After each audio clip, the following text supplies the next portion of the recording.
The first thing you need to understand about the Kandahar incident is that nobody talks about it. Not officially. The after-action reports were classified so deep that even the generals who signed them probably forgot they existed. But in the quiet corners of military bars from Norfolk to San Diego, old operators still tell the story in hushed tones. They tell it because it changed everything they thought they knew about courage, about competence, and about the woman they called Mockingbird. The morning of September 15th, 2023, started like any other day at Forward Operating Base Chapman. The desert heat was already climbing past 90 degrees by 600, and the dust kicked up by the morning convoy hung in the air like a brown curtain. Captain Lyra Mockingbird Vasquez was conducting her pre-flight inspection on her A-10 Thunderbolt II, her weathered hands moving with practiced precision over every rivet, every panel, every system that would keep her alive in the unforgiving Afghan sky. What nobody knew, what the classified files would later reveal, was that intelligence had been tracking a high-value target for 3 weeks, a bomb maker responsible for 17 American deaths and countless Afghan civilian casualties. The target was moving through a valley system that created what tacticians call a kill box, a perfect opportunity to eliminate a threat without collateral damage. But the window was closing fast. The SEAL team designated for Overwatch had been inserted 12 hours earlier. Team leader Senior Chief Marcus Ironside Kowalski had 37 successful operations under his belt. His team trusted him implicitly. They'd worked together for 2 years, survived firefights in Syria, Yemen, and 3 previous deployments to Afghanistan. They were the kind of operators who could navigate a hostile valley blindfolded and still put steel on target. But as their Humvees rolled through the checkpoint at 6:30, none of them paid much attention to the lone pilot completing her pre-flight routine. They saw what they expected to see. Another Air Force pilot, probably pulling routine patrol duty, maybe providing overwatch for some convoy escort mission. They didn't know that Captain Vasquez had more combat flight hours than their entire team combined. They didn't know about the Distinguished Flying Cross collecting dust in her footlocker, or about the night over Mosul when she'd kept an entire Marine company alive with danger-close fire support that required surgical precision they didn't teach in flight school. They certainly didn't know that in less than 6 hours, their lives would depend entirely on her steady hands and unshakable nerve. The morning sun climbed higher, casting long shadows across the airfield, and somewhere in the distance, the first radio calls were already crackling through the static, setting in motion a sequence of events that would become legend. The mission brief was routine. Intelligence, surveillance, reconnaissance. ISR, they called it. Simple enough that even the newest team member, Petty Officer Jake "Rookie" Morrison, felt confident. The target was a suspected weapons cache in a valley 40 clicks northeast of Chapman. The SEALs would establish overwatch positions, conduct surveillance, and if opportunity presented itself, engage the target. Standard operating procedure called for close air support to be on standby, a failsafe in case things went sideways. Senior Chief Kowalski gathered his team around the tactical map spread across the hood of their lead vehicle. "Gentlemen, this is what we call a gift wrap present. Our HVT has been moving weapons through this valley every Tuesday for a month. Today's Tuesday. We go in, we watch, we wait. If he shows, we light him up. Questions?" Petty Officer Second Class Danny "Hammer" Rodriguez, the team's designated marksman, traced the valley approach with his finger. "What's our extraction plan if we get compromised?" "Standard protocol. We have Mockingbird on station with a Warthog. She'll provide cover while we extract to the secondary LZ." Kowalski's tone carried the casual confidence of a man who'd never had an operation go truly wrong. "Should be a milk run." The nickname Mockingbird drew snickers from the younger team members. It sounded almost delicate, feminine in a way that didn't fit their image of close air support. They were used to call signs like Viper and Reaper, names that conveyed lethality and aggression. Mockingbird sounded like something you'd find in a children's book. What they didn't understand was the story behind the call sign. Captain Vasquez had earned it during her second deployment to Iraq, when she'd spent 4 hours circling a besieged outpost, mimicking enemy aircraft on radio frequencies to confuse insurgent air defenses while providing continuous fire support. Like the mockingbird that imitates other birds' songs, she'd used deception as a weapon, saving 37 Marines in the process. The convoy departed Chapman at 800 sharp, 4 Humvees loaded with enough firepower to level a city block. The ride to the insertion point was quiet except for the rumble of diesel engines and the occasional radio check. Each man was locked in his own pre-mission routine, checking equipment, reviewing contingencies, running through scenarios in their heads. 40,000 feet above them, Captain Vasquez was already on station, her A-10's twin turbofan engines humming steadily as she maintained a lazy orbit pattern. The Thunderbolt II wasn't a pretty aircraft. With its straight wings, twin tail, and prominent landing gear, it looked more like a flying tank than a fighter jet. But pretty didn't matter when you needed someone to put 30mm depleted uranium rounds exactly where they needed to go. The radio crackled. "Overwatch team, this is Mockingbird. I have you in sight, 4 vehicles proceeding northeast on Highway 7. Weather is clear, visibility unlimited. Standing by for further instructions."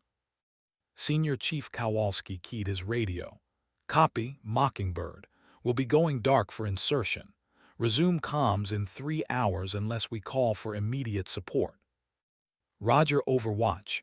Mockingbird is holding pattern at Angels 40. Good hunting." The SEALs reached their insertion point without incident, dismounting from their vehicles with the fluid efficiency of a well-rehearsed ballet. Within minutes, they'd vanished into the rocky terrain, leaving behind only tire tracks and the lingering scent of diesel exhaust. The valley stretched before them like an ancient amphitheater, its walls scarred by centuries of wind and war. Above them, invisible against the cloudless sky, Captain Vasquez settled into the routine of maintaining station. Her instruments showed all systems green, fuel sufficient for another 4 hours on station, weapons armed and ready. She'd done this dance hundreds of times before: the patient orbit, the constant scan of radio frequencies, the methodical check of systems and weapons status. But something felt different about today. Maybe it was the intelligence briefing she'd received that morning, or maybe it was just the veteran pilot's instinct that came from too many combat flights. Either way, she found herself paying closer attention to the terrain below, memorizing landmarks and escape routes with the thoroughness of someone who'd learned never to take survival for granted. The valley was beautiful in its harsh way, all red stone and deep shadows, carved by flash floods and shaped by wind into something that belonged on an alien world. It was also a perfect killing ground, with limited escape routes and excellent fields of fire for anyone holding the high ground. As she banked into another lazy turn, Captain Vasquez couldn't shake the feeling that today's milk run was about to turn into something much more complicated.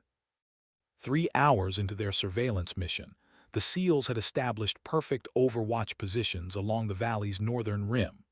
Their target, a known bomb-maker codenamed Fisherman, was expected to transit the valley floor with a convoy of weapons sometime between 1200 and 1400 hours. The team had concealed themselves among the rocks with the professional skill of men who'd made hiding an art form. Senior Chief Kowalski occupied the primary observation post, his high-powered spotting scope trained on the valley's eastern approach. To his left, Rodriguez had set up his SR-25 sniper rifle, the weapon's bipod steady against a carefully selected firing position. The rest of the team was spread along a 200-meter line, each man covering a specific sector of responsibility. The waiting was the hardest part. In the movies, special operations were all about dynamic entries and explosive firefights. In reality, they were mostly about patience, the ability to remain motionless for hours while maintaining absolute alertness. These men had trained for this, their bodies conditioned to ignore discomfort, their minds disciplined to remain focused despite the monotony. At 12:47 hours, Rodriguez's voice whispered through their comm system. Movement, 2 o'clock, approximately 8 kilometers out. 3 vehicles moving slow. Kowalski shifted his scope to the indicated bearing. Through the heat shimmer rising from the valley floor, he could make out a small convoy, 2 pickups and what looked like a delivery truck. They were moving cautiously, stopping frequently to scan the ridgelines for threats. Positive identification, Kowalski said quietly. That's our boy. Hammer, you have a clear shot from your position. Rodriguez adjusted his scope, calculating range, wind speed, and elevation. At this distance with these conditions, it would be a challenging shot but well within his capabilities. Affirmative. Range 800 meters and closing. Wind is negligible. I can take him as soon as he stops. Negative. Wait for my command. Let's see what he's carrying before we light him up. Above them, Captain Vasquez monitored their radio traffic with professional interest.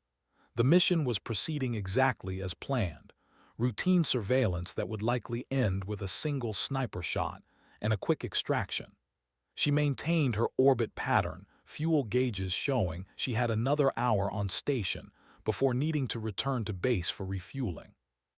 But professional instinct made her scan the surrounding airspace more carefully than usual. Something about the intelligence briefing had bothered her, a notation about possible air defenses in the area, dismissed by the briefing officer as outdated and probably inaccurate. Captain Vasquez had learned to trust those nagging doubts. They'd kept her alive through 3 combat deployments. Below, the convoy had stopped near the center of the valley. Through her high-powered optics, she could see figures moving around the vehicles, unloading something from the truck. From 40,000 feet, they looked like ants, but she knew that each of those ants was a human being with hopes, fears, and families. Some were probably just drivers or laborers, caught up in circumstances beyond their control. But one of them was responsible for 17 American deaths, and that made all of them legitimate targets. The radio crackled with the SEAL's tactical communications. Target has stopped. Appears to be transferring cargo from the truck to the pickups.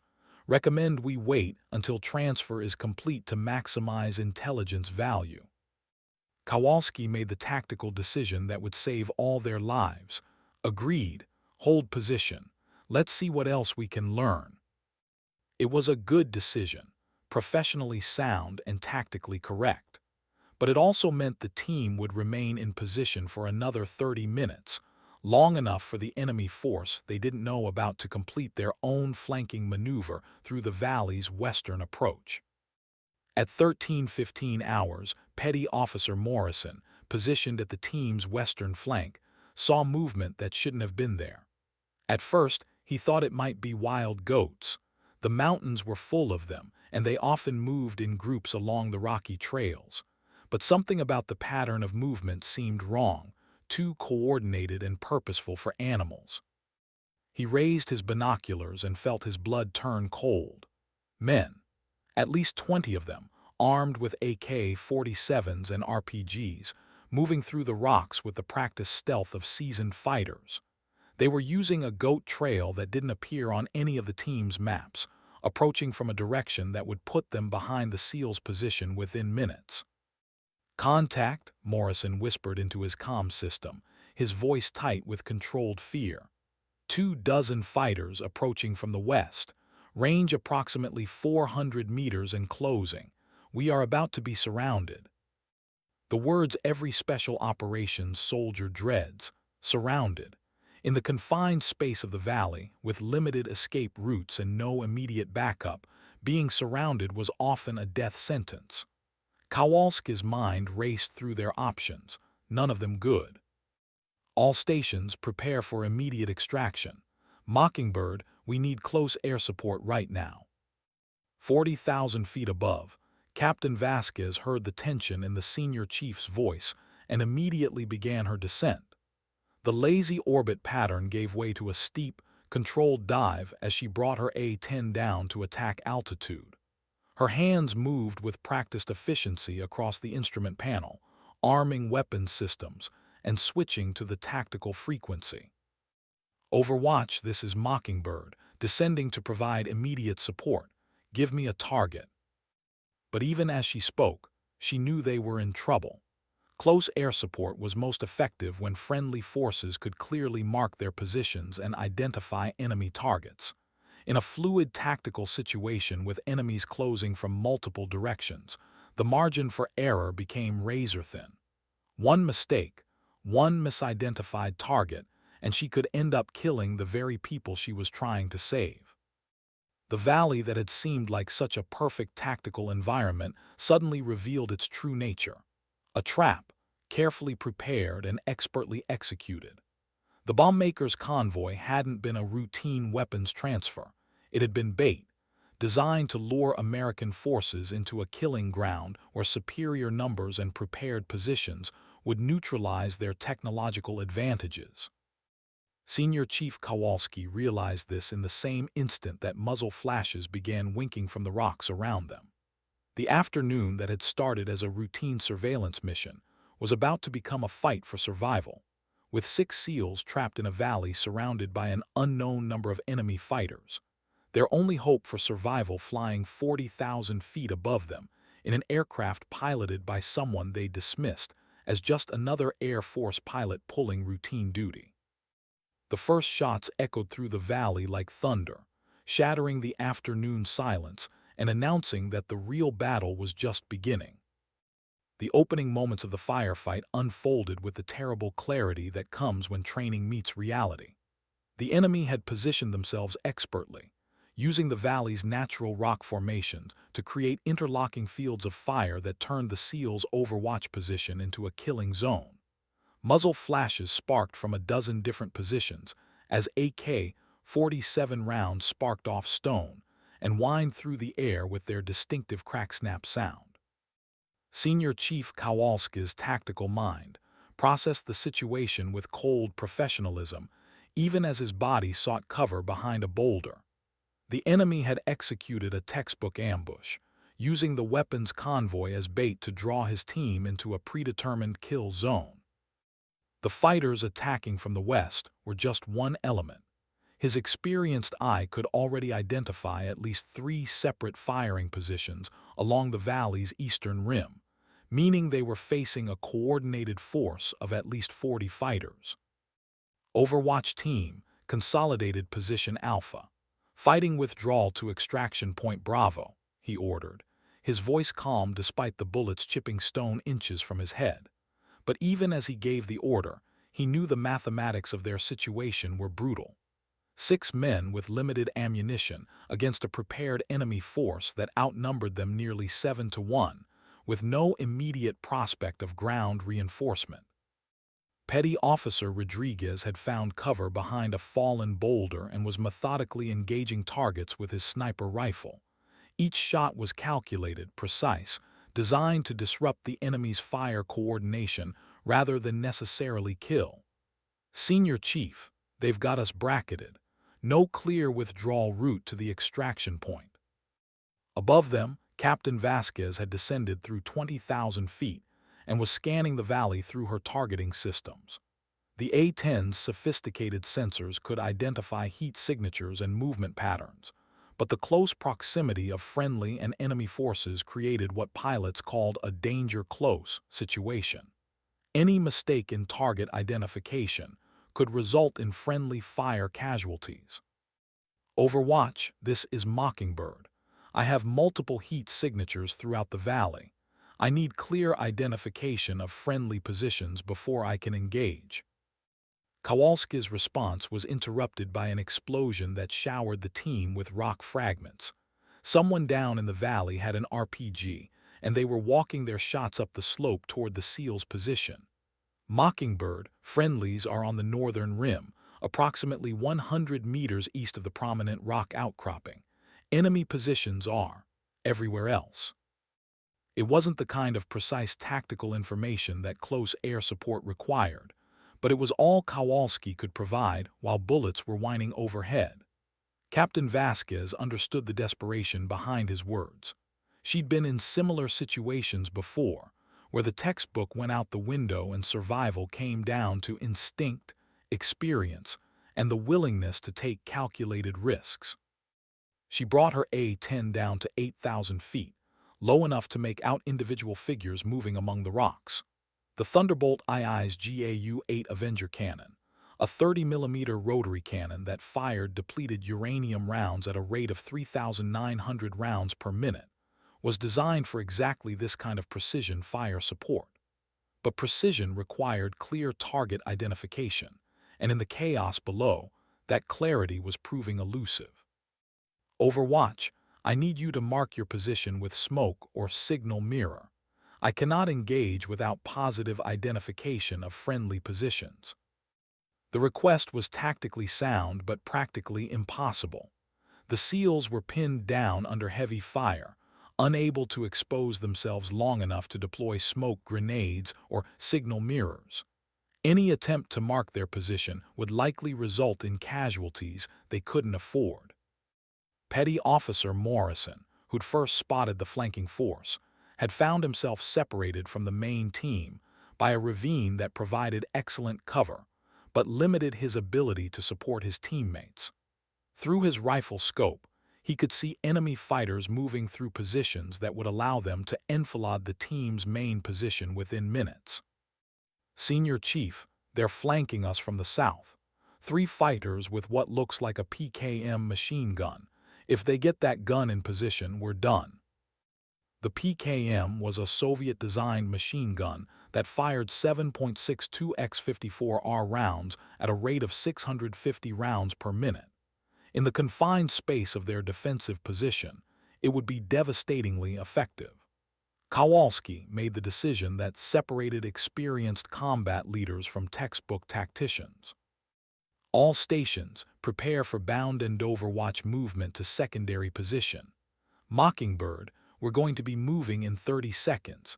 Danger close fire support on the southern approach, marked by my IR strobe. Captain Vasquez watched her instruments as an infrared strobe began blinking on the valley floor. The signature was clear and distinct, but it was also uncomfortably close to where she'd identified friendly positions. Danger close in Air Force terminology meant friendly forces were within 600 meters of the target area. This was closer than that. Overwatch confirmed danger close authorization. Friendly forces appear to be within 200 meters of target area. Confirmed Mockingbird, we're out of options down here. Above the valley, Captain Vasquez made the split-second decision that would define the rest of her career. She rolled her A-10 into a steep diving attack. The aircraft's nose pointed directly at the southern slope where muzzle flashes indicated the machine gun position. At this range, with this target picture, there was no margin for error. Either she put rounds exactly where they needed to go, or she killed the very people she was trying to save.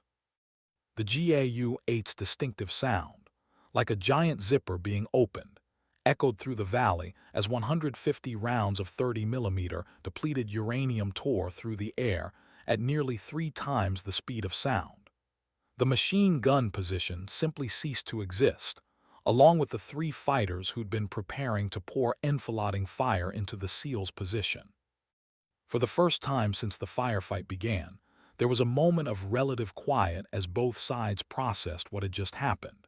The enemy fighters had learned that the Americans had close air support, and it was devastatingly accurate. The SEALs had learned that their Air Force pilot could put ordnance exactly where it needed to go, even in the most challenging tactical situations. But the respite was temporary. Radio intercepts indicated that enemy reinforcements were moving toward the valley, and the SEALs' ammunition situation was becoming critical.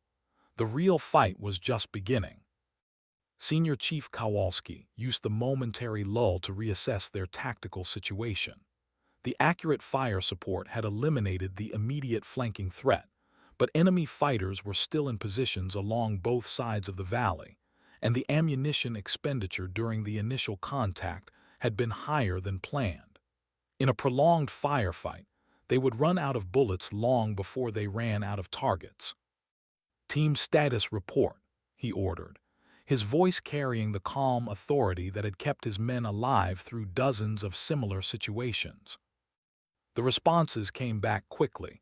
Rodriguez, green, approximately 60% ammunition remaining. Morrison, green, took some shrapnel but still mission capable. Kowalski, green, 40% ammunition. Each man reported similar status, still combat effective but burning through ammunition at an unsustainable rate. Above them, Captain Vasquez was conducting her own assessment. The gun run had been successful, but it had also revealed her position to every enemy fighter in the valley. Ground-based air defenses, even basic shoulder-fired missiles, posed a significant threat to low-altitude close air support missions. She needed to vary her attack patterns and altitude profiles to avoid presenting a predictable target. Overwatch, this is Mockingbird. Good hits on the southern position. Be advised, I'm receiving small arms fire from multiple positions. What's your ammunition status down there? Kowalski's response was characteristically direct. We've got maybe 20 minutes of sustained contact before we're throwing rocks. Enemy strength is at least 40 fighters in prepared positions. We need to start thinking about emergency extraction. Emergency extraction meant calling for immediate helicopter support, which would take at least 45 minutes to arrive and would require securing a landing zone under fire. It was possible, but it would be expensive in terms of both resources and risk to additional personnel. Captain Vasquez had flown enough combat missions to understand the mathematics of the situation. 6 men with limited ammunition, surrounded by a numerically superior enemy force in prepared positions, with reinforcements reportedly en route. The textbook solution would be to establish a perimeter, call for backup, and wait for relief. But the textbook assumed you had enough ammunition to hold a perimeter for the required time. Overwatch, what's the enemy's likely course of action if we maintain current positions? Kowalski didn't need to consult his tactical manual. They'll wait for their reinforcements, then coordinate a simultaneous assault from multiple directions. We don't have enough ammunition to stop that kind of attack. Copy, stand by for immediate fire support. I'm going to try something unconventional. What Captain Vasquez had in mind violated several principles of close air support doctrine. Instead of flying high-altitude attack patterns designed to minimize risk to the aircraft, she was going to bring her A-10 down to treetop level and use terrain masking to approach enemy positions from unexpected angles. It was dangerous, potentially suicidal, but it might create enough chaos and confusion to allow the SEALs to break contact and move to a more defensible position. She rolled the Thunderbolt II into a steep dive, using the valley's eastern wall to mask her approach. At 500 feet above ground level, traveling at nearly 400 miles per hour, she skimmed over the ridgeline and immediately identified 3 separate enemy positions along the western slope. The enemy fighters had seconds to react before 30mm rounds began chewing through their rocky cover like a chainsaw through paper. The psychological effect was as important as the physical damage. The sudden appearance of a close air support aircraft at impossibly low altitude, guns blazing, created exactly the kind of shock and confusion that allowed outnumbered forces to seize the initiative.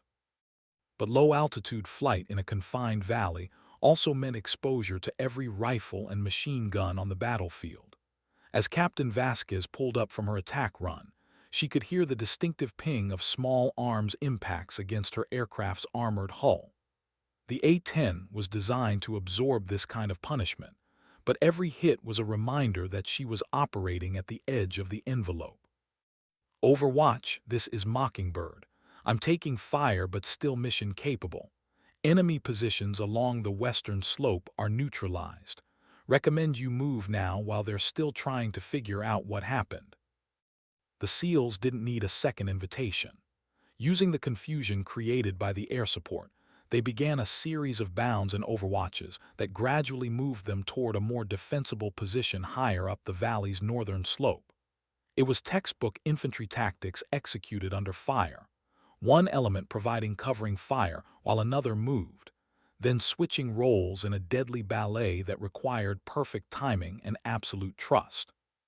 Petty Officer Morrison, despite the shrapnel wounds he'd suffered earlier, found himself in the uncomfortable position of being the team's designated rear guard. As his teammates moved up the slope, he remained in position to provide covering fire and early warning of any pursuit. Through his scope, he could see enemy fighters beginning to reorganize, some of them moving to positions that would allow them to engage the withdrawing SEALs. "Senior Chief, I've got movement on the valley floor. Looks like they're trying to get between us and the extraction point." Above them, Captain Vasquez had climbed back to a safer altitude and was scanning for the new threat. Her fuel gauges showed she had perhaps 30 minutes remaining on station, enough for a few more attack runs, but not enough for a prolonged engagement. Soon, she would have to return to base for refueling, leaving the SEALs without close air support during the most critical phase of their extraction. The enemy commander, whoever he was, had clearly recognized this problem as well. Radio intercepts indicated that enemy forces were being repositioned to block the most likely extraction routes, forcing the Americans to either fight through prepared positions or remain in place until their air support departed. It was sound tactics, the kind of battlefield decision-making that suggested professional military training rather than amateur insurgent leadership. Senior Chief Kowalski reached the same conclusion as he surveyed their new position through his binoculars. The enemy wasn't behaving like typical insurgent fighters. Their movement patterns, their use of terrain, their coordination of fires, all of it suggested a level of tactical sophistication that was unusual for the Afghan theater. "Mockingbird, we may be dealing with something more than your average Taliban unit down here. These guys know what they're doing." Captain Vasquez acknowledged the assessment while conducting another visual scan of the valley. Professional enemy forces meant predictable tactics, which could be an advantage, but it also meant they were less likely to make the kind of mistakes that American forces could exploit. The game was becoming more complex, and the stakes were getting higher with each passing minute. In the temporary command post that Senior Chief Kowalski had established behind a cluster of boulders, the SEALs took advantage of the brief respite to redistribute ammunition and treat wounds. Combat Medic Petty Officer First Class Tommy Doc Chen worked quickly to clean and bandage Morrison's shrapnel wounds, his hands steady despite the occasional crack of rifle fire echoing through the valley. "How bad is it, Doc?" Morrison asked, trying to keep the concern out of his voice. "You'll live, but you're going to be moving a little slower than usual. Nothing that should affect your ability to shoot back, though." Chen's bedside manner had been refined through 3 combat deployments and dozens of casualty situations. He'd learned that wounded operators needed honest assessments, not false reassurance. The ammunition redistribution revealed the harsh mathematics of their situation. Combined, the team had approximately 800 rounds of small arms ammunition remaining, enough for perhaps 15 minutes of sustained contact, assuming normal rates of fire. Against a numerically superior enemy force in prepared positions, that timeline could shrink dramatically. Senior Chief Kowalski studied the tactical map spread across his knees, calculating distances and timelines with the methodical precision that had kept his teams alive through multiple deployments. The primary extraction point was 2 kilometers southeast, requiring movement across open ground that was clearly observable from enemy positions. The alternate extraction point was further but offered better concealment. Team leaders were looking at a running gunfight to reach either extraction point. Primary is closer but more exposed. Alternate is further but gives us better cover. Thoughts? Rodriguez, who'd been studying the terrain through his sniper scope, spoke first. "Primary extraction puts us in the open for at least 800 meters. At our current ammunition levels, we can't sustain contact for that kind of exposure time." Morrison, despite his wounds, agreed. Alternate extraction route follows that dry creek bed. More concealment, but if they get ahead of us and set up blocking positions, we could be walking into another ambush. Above them, Captain Vasquez was monitoring their tactical discussion while conducting her own fuel calculations. 30 minutes of station time remaining, maybe 40 if she pushed the reserves. Not enough to provide continuous cover for a 2-kilometer movement to contact, but potentially enough to clear the route and suppress enemy positions during the most dangerous phases of their withdrawal. Overwatch, this is Mockingbird. I'm showing approximately 30 minutes fuel remaining. How do you want to use that time? Kowalski's response reflected the cold tactical calculus of a senior non-commissioned officer who'd learned to make life-and-death decisions with incomplete information. We're going to move to alternate extraction in 15 minutes. Can you give us route clearance fires followed by on-call support during movement? Affirmative. Send me the route coordinates and I'll soften up anything that looks threatening. The plan was tactically sound but dependent on variables beyond their control. Enemy reinforcements, ammunition expenditure rates, aircraft fuel consumption, weather conditions. Any one of a dozen factors could turn a successful withdrawal into a catastrophic engagement. But in combat, perfect plans were a luxury that nobody could afford. You made the best decisions possible with available information and adapted as circumstances changed. Captain Vasquez received the route coordinates and began planning her attack sequence. The alternate extraction route followed a dry creek bed that offered concealment, but also created natural choke points where enemy forces could establish blocking positions. Her job was to clear those choke points and provide suppressive fires that would allow the SEALs to move without being decisively engaged. She rolled her A-10 into another diving attack, this time targeting a suspected observation post that overlooked the creek bed. The 30mm cannon rounds impacted with devastating effect, sending up clouds of pulverized stone and metal fragments. But as she pulled up from the attack run, she noticed something that made her blood run cold. Contrails. High altitude, moving fast, heading directly for their location. Either friendly reinforcements that hadn't been briefed to her, or enemy air assets that would completely change the tactical equation.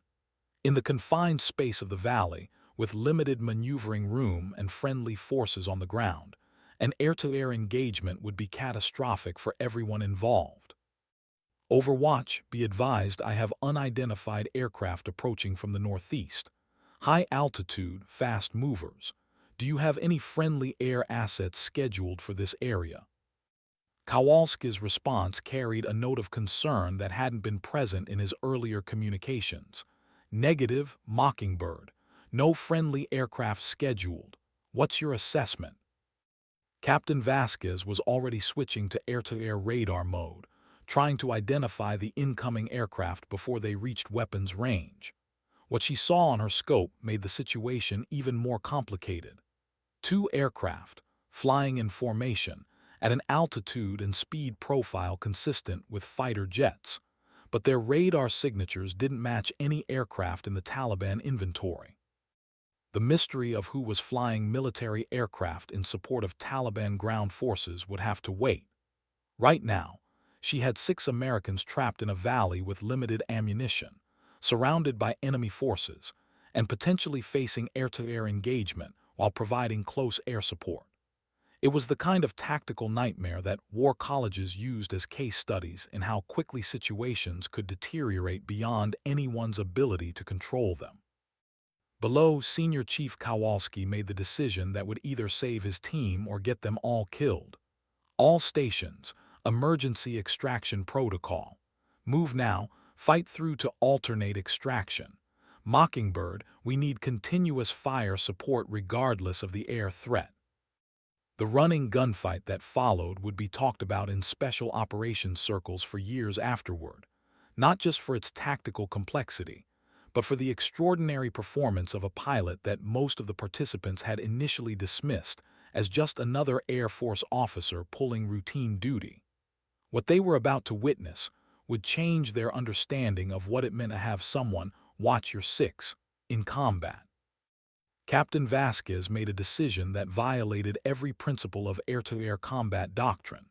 Instead of climbing to altitude to engage the unknown aircraft, she maintained her low-altitude close air support profile, essentially offering herself as a target to protect the ground forces below. It was tactically unsound, professionally risky, and absolutely the right thing to do. The SEALs had begun their movement toward the alternate extraction point, bounding from cover to cover while enemy fire snapped overhead. Petty Officer Morrison, despite his wounds, had volunteered to serve as the team's rear guard, providing covering fire while his teammates moved. His M4 carbine chattered in short, controlled bursts designed to suppress enemy positions rather than necessarily inflict casualties. "Contact rear, multiple fighters moving to cut off our route," Morrison reported, his voice tight with concentration as he engaged targets through his rifle's ACOG scope. Above them, Captain Vasquez was dividing her attention between the ground battle and the approaching aircraft, which her radar now showed were definitely hostile and closing rapidly. The lead aircraft had begun what looked like an attack profile, descending from high altitude toward the valley where American forces were engaged.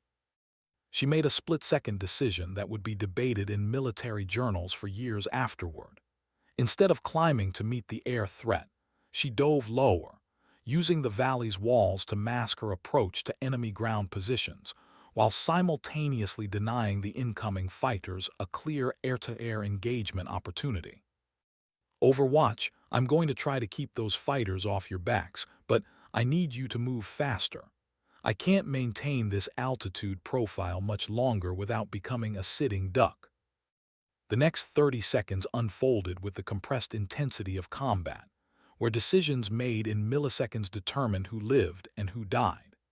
Captain Vasquez lined up her A-10 on a cluster of enemy positions that were pouring fire into the SEALs' withdrawal route, while simultaneously monitoring her radar warning receiver for indications that the hostile aircraft were attempting to lock onto her with air-to-air missiles. The GAU-8 cannon spoke again, its distinctive sound echoing off the valley walls as 200 rounds of 30mm ammunition shredded enemy positions along the creek bed. The suppressive effect was immediate and dramatic. Enemy fire slackened noticeably as fighters sought cover from the devastating air attack. But the low-altitude attack profile had also made her aircraft visible to the approaching fighters, and Captain Vasquez could see missile contrails streaking through the air toward her position. She had perhaps 10 seconds to react before the missiles reached their target, and those 10 seconds would determine whether 6 SEALs made it home alive. She pulled her A-10 into a climb so steep that it bordered on aerodynamically impossible, trading air.